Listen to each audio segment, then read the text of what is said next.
औज़ु बिल्लाहि मिनश्शैतानिर्रजीम बिस्मिल्लाहिर्रहमानिर्रहीम।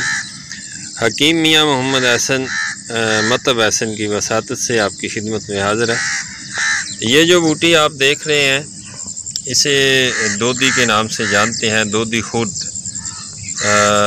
ये दोदी खुर्द है, हज़ारदानी भी इसे कहते हैं, हज़ारदानी खुर्द भी कहते हैं, दोदी भी कहते हैं। और ये सावन भादरों में और आजकल यानी जो मौसम है उसमें हर जगह पाकिस्तान के हर कोने में जो भी गर्म इलाके हैं उनमें मौजूद है और पाई जाती है। बड़े ही बेहतरीन इसके फ़वाइद हैं। हर साल इसको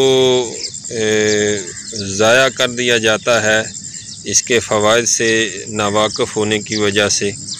तो मैं इस पे 3-4 चीज़ें आपके साथ शेयर करना चाहूँगा।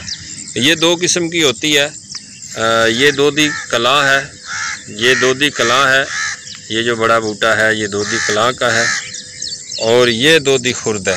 फ़वाइद तकरीबन दोनों के एक जैसे हैं, लेकिन दोदी खुर्द जो है वो ज़्यादा अक्सर चीज़ है। तो मिजाजी तौर पर ज़्यादातर जो हुक्मा और कुराबाए दीन इसको लिखते हैं वो सर्द खुश्क मिजाज की लिखते हैं, जबकि चंद एक जो जैद हुक्मा है उन्होंने इसको गर्म खुश्क लिखा है। और मेरे नज़दीक भी इसके जो फ़वाइद हैं या इसकी जो तासीर है वो गर्म खुश्क है। और पाकिस्तान के तकरीबन बेशतर इलाक़ों में ये आम मिल जाती है। मौसम बरसात में और मौसम बहार में इसकी जो है वो अफजाइश होती है। आला दर्जे की मुसफ़ा खून है, जरियान का मसला, रिक्कत मनी का मसला, सोज़ाक का मसला उसके लिए बड़ी बेहतरीन है। बवासीर के खून को रोकती है। इस्तिहाज़ा जो कि औरतों का एक मर्ज़ है कि जिसमें 10-10, 15-15 दिन औरत के पीरियड जो हैं वो आते रहते हैं, खून नहीं रुकता, तो उस खून को रोकने के लिए भी ये बड़ी मुफीद चीज़ है। औरतों में लकोरिए का मर्ज़ यानी सिलाने रहम उसके लिए बड़ी बेहतरीन चीज़ है। मुसफ़ी खून होने की वजह से बर्स की बीमारी, जिल्द के अमराज जो हैं उसके लिए बड़ी बेहतरीन है। आप इसे कावे के तौर पर इस्तेमाल कर सकते हैं। 3-4 ग्राम ये लें और काली मिर्च डाल के इसका कावा बना के इस्तेमाल करें। और इसके अलावा जहरीले जानवर के काटने, बिच्छू के काटने, सांप के काटने से इसका जो शांदा जो है वो तैयार करके 3-4 ग्राम इस बूटी का जो शांदा तैयार करें और उसमें शहद मिला के दिन में 3 मरतबा मुतासरा जो मरीज़ है उसको पिलाएं तो इंशाअल्लाह बहुत जल्द अफाका होगा। इसके अलावा जो हुक्मा हैं जो मैंने बयान किया कि जरियान, रिक्कत मनी, सोज़ाक के लिए आप इसका सफ़ूफ भी इस्तेमाल कर सकते हैं। आप इसको कूट के इसका नुगदा बना के उसमें थोड़ा पानी डालें तो उसको भी आप, पानी को भी आप इस्तेमाल कर सकते हैं। सफ़ूफ के लिए आप इसको उखाड़ेंगे, उखाड़ के तो इसको धो के इसको खुश्क कर लेंगे और खुश्क करके इसका सफ़ूफ 3 से 4 ग्राम, आधी चम्मच तकरीबन 3 से 4 ग्राम आपने पानी के साथ इस्तेमाल करना है, सुबह शाम इस्तेमाल करना है।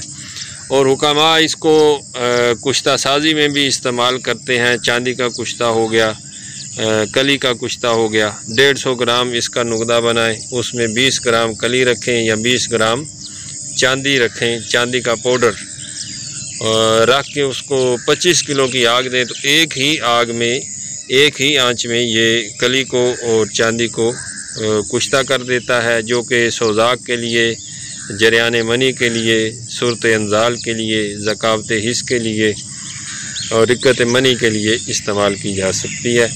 2 चावल उसकी खुराक है। और इसके जो फ़वाइद में शामिल है कि असहाल जो पतले पाखाने आते हैं, चाहे वो बड़े बंदे को हों या छोटे को हों, तो उसके लिए भी आप इसको कूट कर इसका थोड़ा पानी निकाल के तो चम्मच के साथ 1-2 दफ़ा पिएंगे तो फ़ौरन इंशाअल्लाह असहाल जो है पतले पाखाने आना रुक जाएंगे। तो शुगर के लिए मैं इसको काफ़ी सारे मरीज़ों को इसको इस्तेमाल करवा चुका हूँ।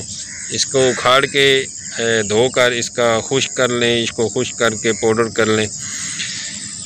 पाउडर करने के बाद आधी चम्मच सुबह शाम खाना खाने से पहले पानी के साथ इस्तेमाल करवाना है। शुगर के मरीज़ हैं, वो शुगर के मरीज़ हैं जो 30-40 सीसी तक इंसुलिन लगाते हों, या जिनकी शुगर 350-400 तक भी हो, तो वो इसे इस चंद दिन इस्तेमाल करेंगे तो शुगर इंशाल्लाह कंट्रोल में आएगी और इसके दीगर फ़वाइद भी आपके जिस्म में आएंगे। आपके जिस्म पे ज़ख़म नहीं होंगे, फिंसी फोड़ा नहीं आएगा, जरियान का मसला नहीं आएगा, रिक्कत मनी का मसला नहीं आएगा, सोजाक जैसे मर्ज़ से निजात हासिल होगी, बवासीर जैसे मर्ज़ से निजात हासिल होगी। तो ये बूटी मैंने देखी और मैंने इसको उखाड़ा भी है, तो मज़ीद भी इसको मैं इकट्ठा करूँगा। तो मैंने सोचा इस पर चंद मिनट की वीडियो बना लूँ। बहुत शुक्रिया आपका।